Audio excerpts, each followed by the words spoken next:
Agora é a aula da Pleno. Roda a vinheta!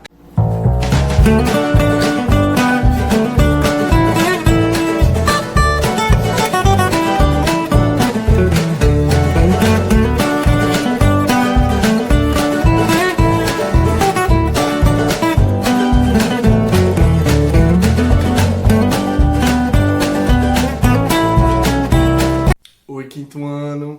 E aí, a gente vai começar agora a segunda aula dessa quarentena.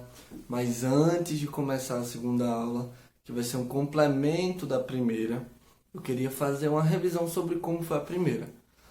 Primeiro eu queria ressaltar que nem todo mundo me mandou tarefa, né? Nem todo mundo me mandou a experiência de ficar vendado por pelo menos 30 minutos. Algumas pessoas me mandaram e foi muito legal receber o feedback dessas pessoas. Realmente é uma situação muito difícil. Em nenhuma experiência eu ouvi dizendo que tinha gostado de passar aquele tempo vendado, que tinha achado interessante.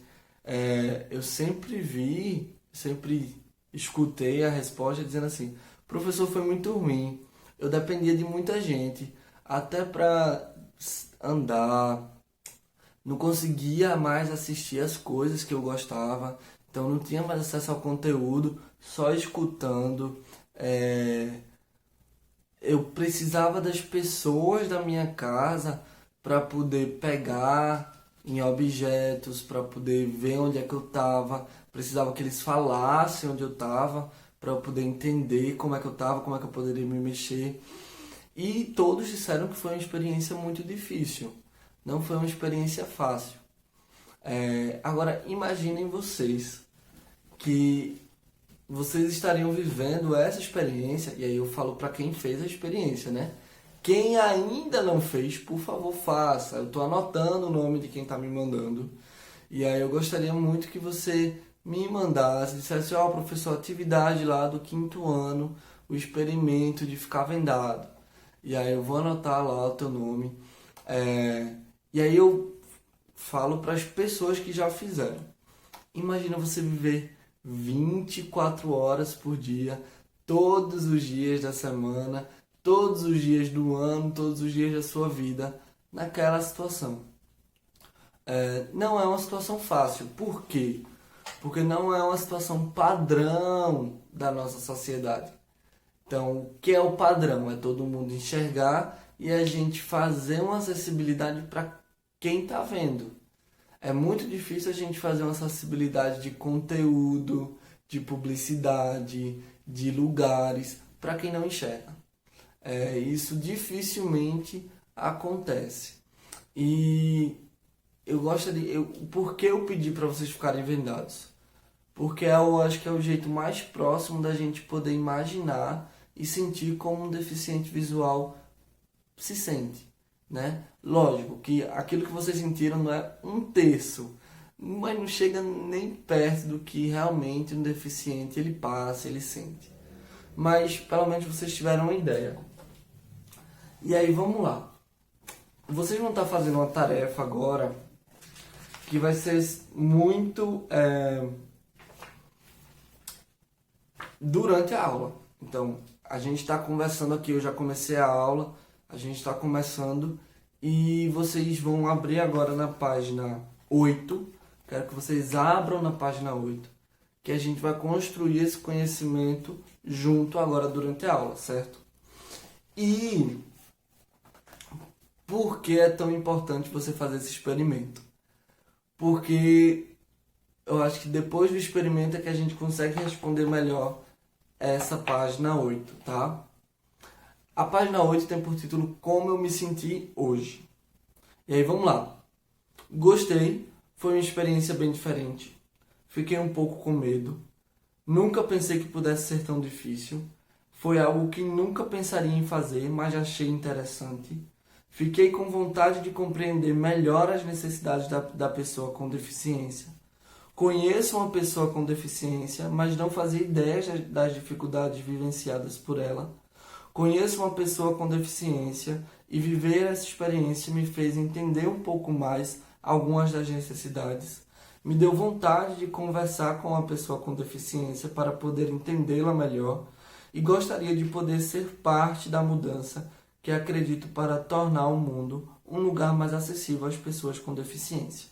Vê só, essa atividade só dá para a gente poder fazer se você realmente fez o experimento, né? A gente está falando sobre esse experimento, como uma pessoa se sentiu nesse experimento. Não é apenas, como eu estou me sentindo hoje, eu estou me sentindo bem, eu estou me sentindo. Não, foi em relação ao experimento. E aí, vê só, uma pergunta, um tópico aqui que eu mais quero ressaltar é o penúltimo, que é o que me deu vontade de conversar com uma pessoa com deficiência para poder entendê-la melhor. Então, vamos lá. Essa conversa eu encaro como o principal meio de você ser empático com uma pessoa. Empatia, você ser empático com a pessoa, é uma palavra que está muito na moda pelas pessoas mais velhas, eu não sei se vocês já escutaram. E todo mundo fala que empatia é você se colocar no lugar do outro. Mas não é bem assim. Empatia é você conseguir enxergar o lugar do outro da melhor forma que ele consiga descrever. Então não é você que vai se colocar no lugar da pessoa. A pessoa é que tem que descrever o lugar onde ela está. Então quem é que pode falar de deficiência visual a não ser o próprio deficiente visual que passa por aquilo todos os dias? A empatia é isso, tá, gente? É a gente conversar. E eu acho que o melhor jeito da gente se colocar no lugar do outro é com conversas. E aí essas conversas precisam ser de uma maneira não ofensiva, de uma maneira muito mais compreensiva. Você vai estar escutando, você não precisa dar a sua opinião nessa conversa.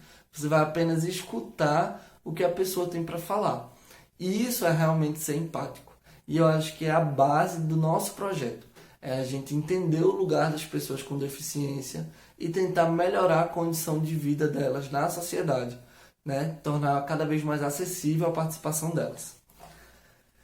Depois que você marcar aí, realmente, aquilo que você mais se sentiu hoje, como você queria fazer, enfim, se você sentiu ou não esse tópico, você marca. A gente vai para a página 9. E aí, na página 9, tem um roteiro de uma entrevista com uma pessoa com deficiência. Eu não sei se você conhece alguém que tenha deficiência. Caso você saiba de alguém, seja nas redes sociais, seja na sua família, seja na sua escola, poxa, chama ela no privado, seja do Instagram. Se você tiver o WhatsApp, chama pelo WhatsApp. Diz que é uma tarefa da escola, que eu tenho quase certeza que a pessoa não vai negar a responder algumas perguntas. E você poderia fazer exatamente essas 4 perguntas. Qual é o seu nome? Qual é a atividade que você mais gosta de fazer? Contar mais ou menos como é um pouco do dia a dia dessa pessoa. Quais são as dificuldades mais frequentes que essa pessoa enfrenta em seu dia a dia? E o que essa pessoa sente nesses momentos? Sente frustração, sente solidão, sente tristeza. E se há algo que essa pessoa gostaria muito de fazer e que não consegue. Então aí você precisa achar essa pessoa que tem algum tipo de deficiência, tá, gente? E pode ser deficiência auditiva, visual, locomotora, no caso, não consegue andar. Poxa, tenta aí procurar, eu tenho certeza que a pessoa não vai negar responder algumas perguntas. Você explica que é um projeto da escola. Caso vocês não conheçam, eu tenho um primo que é deficiente visual, eu posso dar o contato dele para vocês, né? Para vocês terem mais ou menos uma noção. Eu posso mandar as perguntas para ele e ele gravar um vídeo. Mas eu quero primeiro receber o feedback de vocês, se vocês conhecem ou não alguém para poder fazer essa entrevista, tá? E depois de fazer essa entrevista, a gente vai para a página 10 e 11. Que aí na página 10 e 11 tem essa caixa de soluções aqui. Que é o que vocês já passaram pela situação de uma pessoa com deficiência, vocês já conversaram com uma pessoa com deficiência, escutaram o que ela tem para falar, e agora vocês vão imaginar alguns tipos de soluções para as dificuldades daquela pessoa. Lógico, É muito difícil, por exemplo, criar uma solução perfeita. A solução perfeita seria aquele que é deficiente visual voltar a enxergar. E isso é muito difícil, nem em todos os casos a gente consegue. Mas que seja uma solução para facilitar a vida dele. Seja uma bengala com um alto-falante para que vá em frente, pega a direita, pega a esquerda, não sei. Pensei nisso agora. Usem a criatividade de vocês para tentar achar soluções para essas pessoas e que essas pessoas consigam viver melhor em sociedade. Esse é o projeto da gente. Precisam ser soluções sustentáveis, tá, pessoal? Não pensem em algo muito estrambólico que a gente consiga fazer com o que a gente tem em casa